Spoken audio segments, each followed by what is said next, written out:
Bonjour à tous, heureuse de vous accueillir sur le plateau TV AVAC le Congrès Marseille édition 2025. J'ai le plaisir d'accueillir sur le plateau Anne Domas, directrice générale du SNVEL. Bonjour Anne. Bonjour Valérie. Et également d'accueillir Julien Gobert, vice-président du SNVEL. Bonjour Julien. Bonjour Valérie. Alors on a tendance à penser que le SNVEL, c'est un syndicat destiné aux vétérinaires ruraux. On va vous prouver le contraire. Ce sont plein de services utiles et on va en parler tout de suite. Anne, est-ce que tu peux nous rappeler en quelques mots qu'est-ce que le SNVEL et quelles sont ses missions ? Alors, le SNVEL, c'est le syndicat national des vétérinaires en exercice libéral. Il a une première mission qui est de fédérer les vétérinaires, de les accompagner et de les valoriser également. C'est, pour rappel, la seule organisation représentative des vétérinaires libéraux. Le syndicat il est fondé sur 3 valeurs: la proximité, la responsabilité et la proactivité. On travaille sur 3 grands axes qu'on va développer après, mais qui sont le réseau. C'est un vrai réseau, le SNVEL. C'est aussi l'influence, c'est-à-dire ce qu'on va faire pour améliorer ou défendre la profession au niveau réglementaire. Et puis, c'est aussi des services qu'on apporte à nos adhérents. Merci Anne. Julien, quels sont les principaux avantages d'adhérer au SNVEL ? Alors le premier des avantages, c'est déjà d'intégrer une communauté, celle du SNVEL, qui concrètement se manifeste par la présence dans tous les départements de délégués, la présence de délégués. Intégrer cette communauté, c'est aussi pouvoir accéder à des ressources au travers d'une plateforme dédiée aux adhérents. Cette plateforme, elle va pouvoir offrir aux adhérents des ressources documentaires. Je pense notamment à des modèles de contrat de travail, donc vraiment des éléments concrets pour le quotidien et la gestion d'entreprise. Par exemple, des livrets d'accueil pour pouvoir accueillir des jeunes confrères et des jeunes consoeurs. Et donc des espaces d'échange également.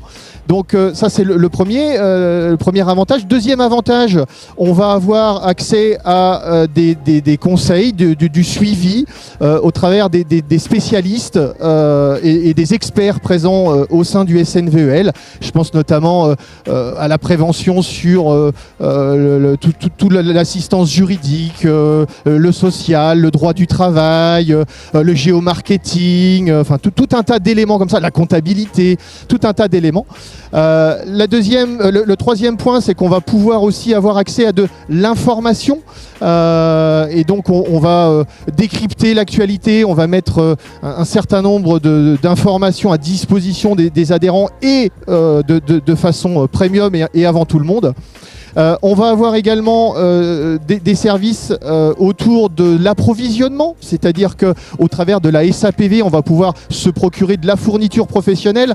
Et donc, tous ces éléments font que finalement, le CNVEL est au service de ses adhérents.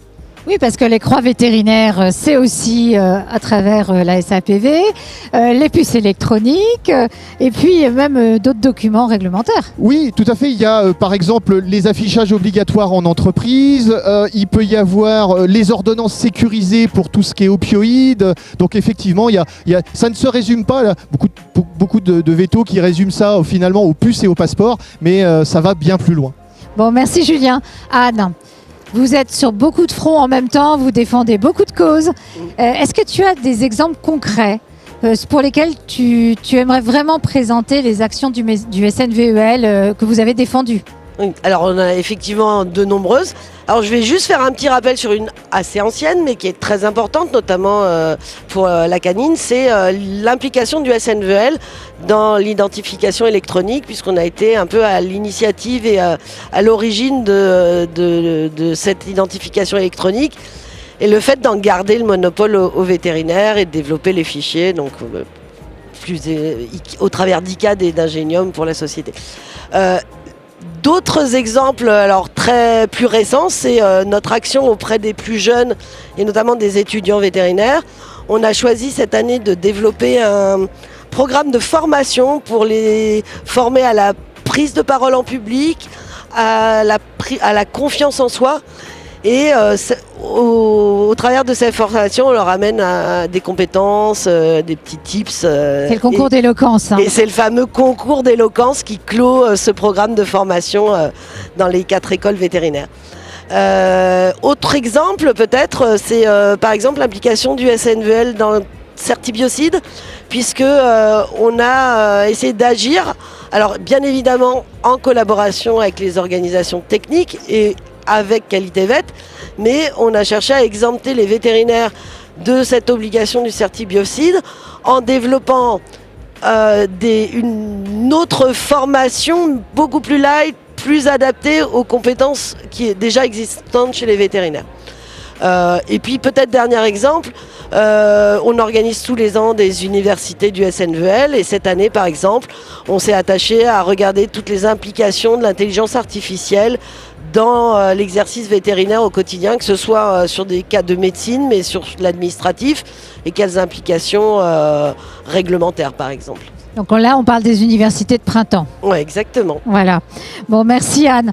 Julien, comment le SNVEL s'adapte-t-il aux besoins des vétérinaires, qu'ils soient associés ou collaborateurs libéraux? Parce qu'on est dans une profession qui bouge pas mal quand même. Oui, c'est vrai qu'il est important de souligner que la profession est en pleine mutation, on le voit bien. Ces mutations, le SNVEL les suit parce que les repères changent et donc il faut accompagner ces changements de repères. Aujourd'hui, le SNVEL a créé 4 commissions. La première commission, c'est la commission autour de la collaboration libérale. La deuxième commission, c'est celle autour de l'usage exclusif, les spécialistes, ceux qui font beaucoup de référés. Et puis la troisième commission, c'est celle des vétérinaires qui exercent dans des établissements dont les capitaux sont détenus à 100% par des vétérinaires. Et forcément, la dernière commission, c'est celle des vétérinaires qui exercent dans des structures dont les capitaux peuvent être détenus par des capitaux extérieurs à la profession. Et ces commissions, elles ont un rôle particulier qu'on pourrait expliquer en très peu de... Alors, très brièvement, le rôle de ces commissions, il est double. Le premier, c'est déjà de nourrir le conseil d'administration, d'identifier des problématiques propres à leur mode d'exercice et de nourrir la réflexion et de porter des réflexions et des problématiques propres à leur mode d'exercice et de nourrir le CA, le conseil d'administration, de ces éléments. Et le deuxième point, c'est une phase plutôt descendante où c'est le conseil d'administration du SNVEL qui va saisir les commissions sur éventuellement une problématique. Là, par exemple, on est en pleine discussion autour de la future réforme du code de déontologie et donc on saisit les commissions sur des sujets particuliers et ils nous expliquent au travers du prisme de leur exercice quelle est la problématique ou les points de vigilance ou même parfois ils nous proposent des solutions concrètes apportées dans un certain nombre de réformes. Bon, en tout cas, un grand merci à tous les deux pour ce zoom sur les actions du SNVEL, mission de conseil pour la profession qui est ultra importante, mais mission de défense aussi, de ce que je retiens. Merci à tous les deux. En tout cas, vous l'aurez compris, le SNVEL, c'est important d'y adhérer. Comme le montre merveilleusement le badge, justement porté par Anne et par Julien, rejoint la communauté parce que le SNVEL n'a pas de fonds publics, il vise sur les adhésions des vétérinaires et il défend la profession. Si on n'avait pas le SNVEL, pas certain qu'on ait toujours le monopole de l'identification par puce électronique. Et puis, je vous le rappelle, c'est aussi le SNVEL qui défend bec et ongle la prescription délivrance des médicaments vétérinaires. Alors, un seul mot, #rejoins la communauté. À bientôt. À bientôt Valérie. À bientôt Valérie, merci.